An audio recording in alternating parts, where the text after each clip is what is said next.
Conselhos aos professores, pais e estudantes. Capítulo 31. A necessidade de fazermos o melhor que nos seja possível. O Senhor tomou providências para que as mais nobres faculdades da mente fossem exercitadas para elevadas consecuções.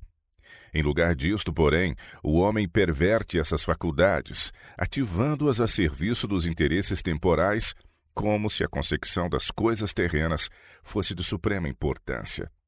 Dessa maneira, mesquinham-se as mais altas faculdades, ficando os homens inabilitados para os deveres da vida que sobre eles impendem. Se essas faculdades mentais não são cultivadas, deixam de agir com integridade, mesmo nas obrigações concernentes a esta vida. É o desígnio de Satanás que elas se amesquinhem e se tornem sensuais. Não é, porém, a vontade de Deus que ninguém submeta a mente ao domínio do maligno. Nos empreendimentos intelectuais, como nos espirituais, quer ele que seus filhos façam progressos. A suprema obra a nós confiada foi o preparo para a vida eterna.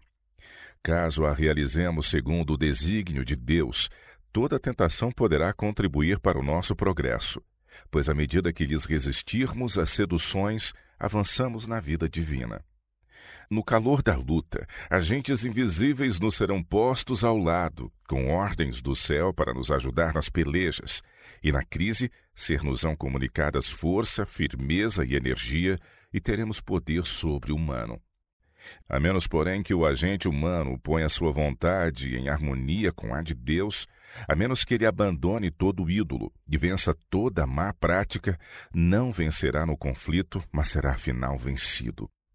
Os que quiserem ser vitoriosos precisam empenhar-se na luta com as forças invisíveis.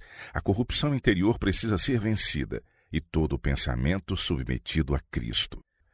O Espírito Santo está sempre operando, buscando purificar, refinar e disciplinar o coração humano, a fim de que os homens se tornem aptos para a sociedade dos santos e dos anjos. Como filhos de Deus, cumpre-nos fazer diligentes esforços para ser vitoriosos, e como estudantes que buscam honrar e glorificar a Deus, é nosso dever estudar a fim de nos mostrar aprovados por Ele, obreiros que não têm de que se envergonhar. O devido emprego do dom da linguagem. O obreiro de Deus deve fazer sinceros esforços para tornar-se representante de Cristo, rejeitando toda gesticulação imprópria, toda linguagem grosseira. Deve esforçar-se por empregar linguagem correta. Há uma numerosa classe descuidosa em sua maneira de falar, mas mediante cuidadosa e paciente atenção, estes se poderão tornar representantes da verdade. Todos os dias deviam fazer progressos, não deviam desmerecer sua utilidade e influência, nutrindo defeitos de maneiras, de entonações de voz ou linguagem. Expressões comuns, vulgares, precisam ser substituídas por palavras sãs e puras. Mediante contínua vigilância e diligente disciplina, o jovem cristão pode guardar a língua do mal e os lábios de falar em engano. Convém cuidarmos em não pronunciar incorretamente as palavras.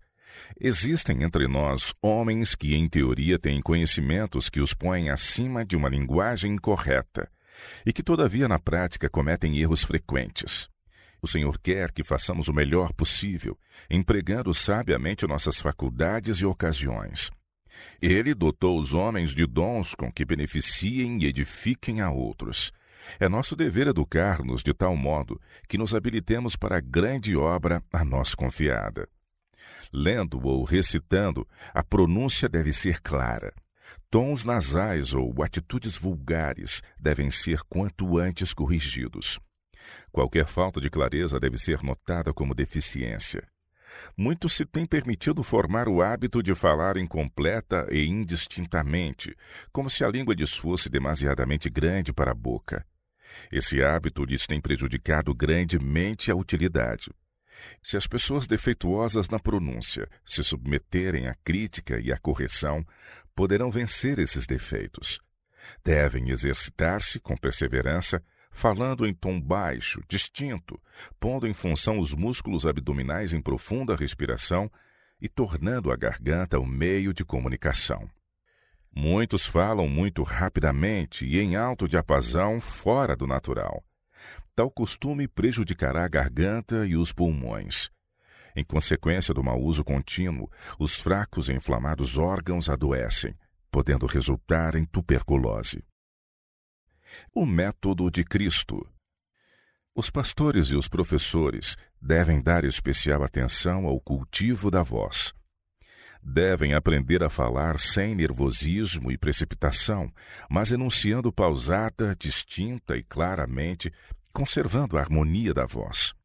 A voz do Salvador era qual música aos ouvidos dos que se achavam habituados à pregação monótona e sem vida dos escribas e fariseus. Ele falava devagar e de modo impressivo, acentuando as palavras a que desejava que os ouvintes dessem especial atenção. Velhos e novos, ignorantes e instruídos, podiam aprender-lhe plenamente o sentido das palavras. Isto haveria sido impossível, falasse ele de maneira apressada, precipitando sentença após sentença, sem uma pausa. O povo escutava-o com muita atenção, e diziam a seu respeito que ele não falava como os escribas e fariseus, pois sua palavra era como a de alguém que tinha autoridade. O modo de ensinar de Cristo era belo e atrativo, caracterizando-se sempre pela simplicidade. Desdobrava os mistérios do reino do céu por meio de imagens e símbolos familiares aos ouvintes, e o povo comum o escutava de boa vontade, pois podiam entender-lhe a palavra. Não havia expressões eruditas para compreender as quais fosse necessário consultar o dicionário. Jesus ilustrava as glórias do reino de Deus pelo emprego de experiências e incidentes da terra. Possuído de compassivo amor e ternura, animava, confortava e instruía todos que o ouviam, pois em seus lábios fora a graça derramada, a fim de que pudesse transmitir aos homens, pela maneira mais atrativa, os tesouros da verdade. Tal é o modo por que ele quer que apresentemos a verdade aos outros. De grande valor é o poder da linguagem, e a voz deve ser cultivada para benefício daqueles com quem nos pomos em contato. Em oração. Sinto-me penalizada ao ver quão pouco apreciado é o dom da linguagem. Na leitura da Bíblia, nas orações, ao dar testemunhos nas reuniões, quão necessária é a dicção clara, distinta. E quanto se perde no culto de família, quando o que faz a oração curva a cabeça e fala em voz baixa e fraca. Assim, porém, que o culto de família terminou, os que na oração não podiam falar alto bastante para se fazerem ouvir, falam em geral em tons claros, distintos, não havendo dificuldade em ouvir o que dizem. A oração feita assim será apropriada para o aposento particular, mas não é edificante no culto familiar ou público, pois a menos que as pessoas reunidas ouçam o que se diz, não podem dizer o amém. Quase todos são capazes de falar suficientemente alto para ser ouvidos na conversação comum. E por que não hão de falar do mesmo modo quando chamados a dar testemunho ou fazer oração? Quando falardes de coisas divinas, por que não usar tons distintos e de maneira a manifestar que sabeis aquilo que falais e não vos envergonhais de mostrar a bandeira a que serves? Por que não orais como quem tem a consciência livre de ofensa e se pode chegar ao trono da graça humildemente, não obstante com santa ousadia, erguendo mãos santas sem ira nem contenda? Não vos curveis cobrindo o rosto como se algo houvesse que desejais ocultar. Erguei, porém, os olhos para o santuário celeste, onde Cristo, vosso mediador, se acha perante o Pai para apresentar as vossas súplicas de mistura com seus próprios méritos e imaculada justiça, qual odoroso incenso. Sois convidados a vir, pedir, buscar, bater, e a vos dar a certeza de que não fareis em vão. Jesus diz: pede e dar-se-vos-á. Buscai e encontrareis. Batei e abrir-se-vos-á. Porque aquele que pede, recebe. E o que busca, encontra.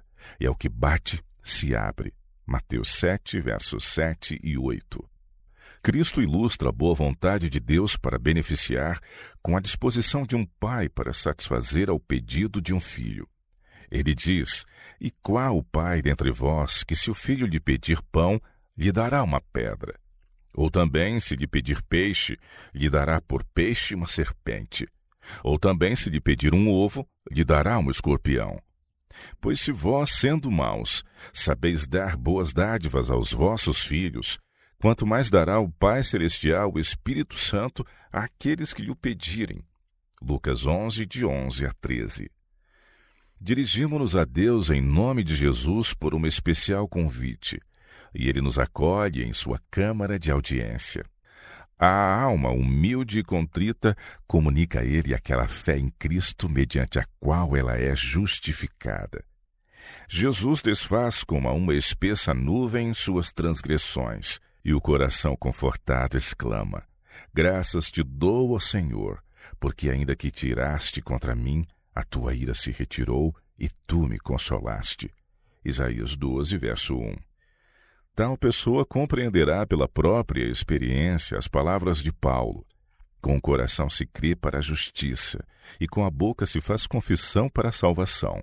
Romanos 10, verso 10. O homem torna-se, então, um instrumento que Deus pode empregar para a realização de seus desígnios. Ele representa Cristo, estendendo ao mundo sua misericórdia e amor. Tem um testemunho que deseja que outros ouçam.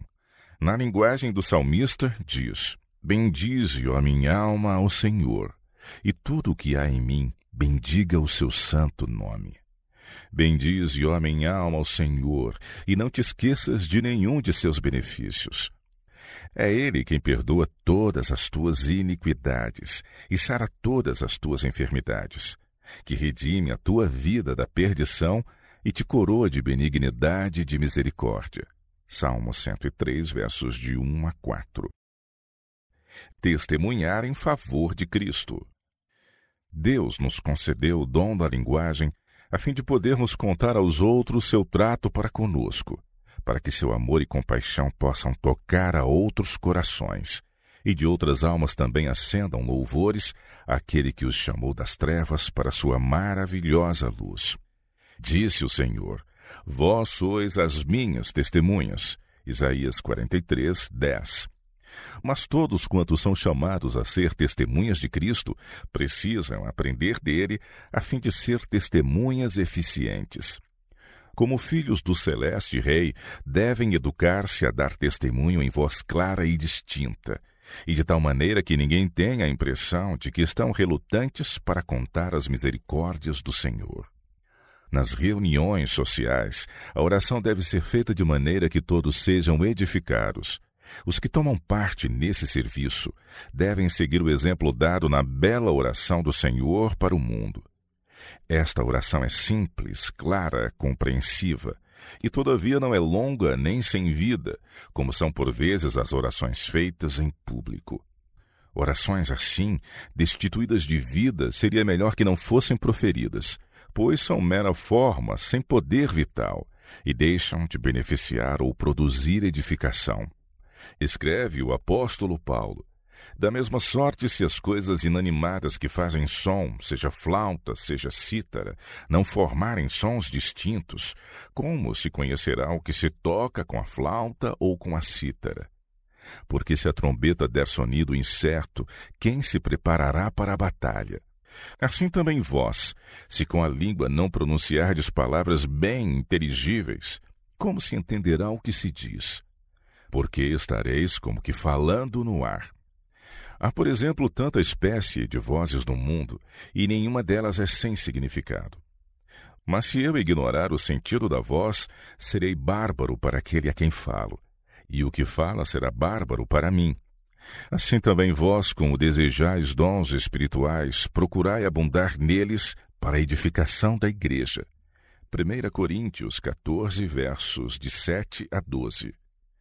Em todos os nossos serviços religiosos, devemos buscar conduzir-nos de maneira a edificar os outros, trabalhando quanto esteja ao nosso alcance para a perfeição da igreja.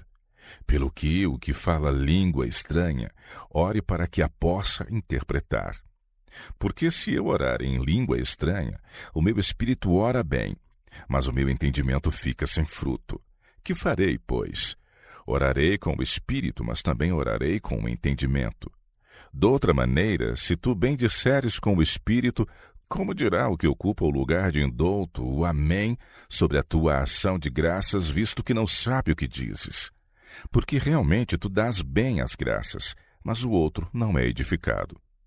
Dou graças ao meu Deus, porque falo mais línguas do que vós todos.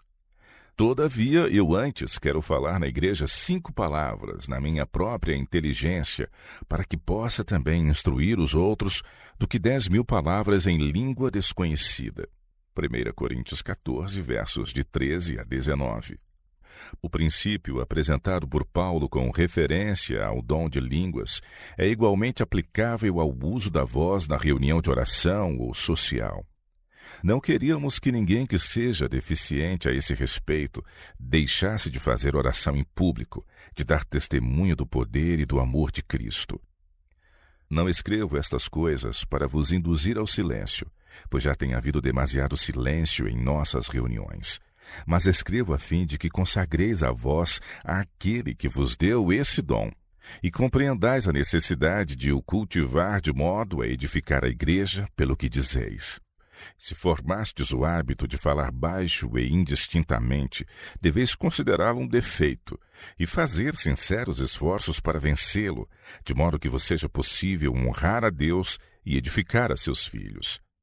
Em nossas reuniões devocionais, nossa voz deve exprimir, por oração e louvor, a nossa adoração ao Pai Celeste, para que todos compreendam que adoramos a Deus em simplicidade e verdade e na beleza da santidade.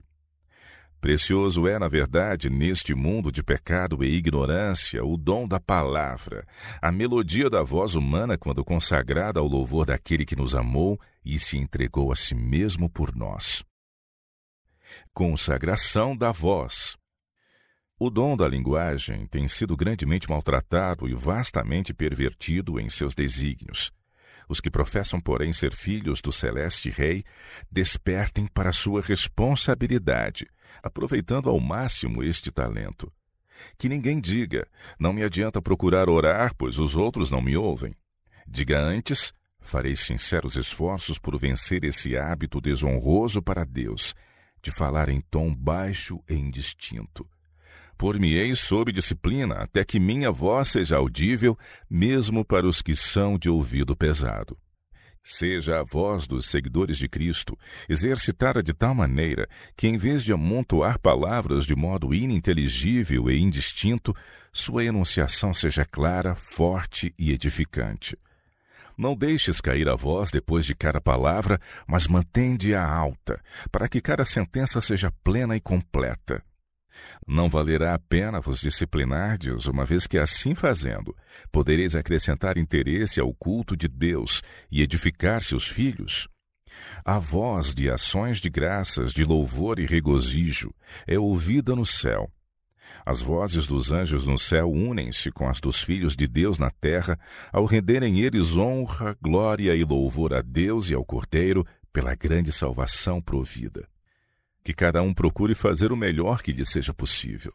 Que os que se alistaram sob a bandeira do príncipe Emanuel cresçam diariamente em graça e eficiência. Que os mestres em nossas instituições se esforcem por preparar de tal modo os estudantes em todos os ramos da educação que eles saiam devidamente disciplinados para beneficiar a humanidade e glorificar a Deus. É essencial que os alunos sejam exercitados em ler em tom claro e distinto. Tem-nos penalizado ao assistirmos a reuniões das associações, de publicações e outras reuniões, onde se liam os relatórios em voz quase inaudível ou hesitante, ou de maneira confusa. Metade do interesse de uma reunião é morta quando os participantes fazem sua parte com indiferença, sem vida. Eles devem aprender a falar de maneira a edificar os que escutam. Que todos quantos estão ligados à obra missionária se habilitem a falar com clareza, de modo atrativo, enunciando perfeitamente as palavras. O devido emprego dos órgãos vocais traz benefício à saúde física, ao mesmo tempo que acrescenta a utilidade e a influência da pessoa. É em razão de adquirir maus hábitos no falar que nos tornamos leitores ou oradores enfadonhos. Aqueles, porém, que são considerados bastante inteligentes para se tornarem obreiros missionários ou em ramos comerciais, devem ser também suficientemente inteligentes para reformar seu modo de falar. Por meio de conveniente exercício, é-lhes possível expandir o peito e robustecer os músculos.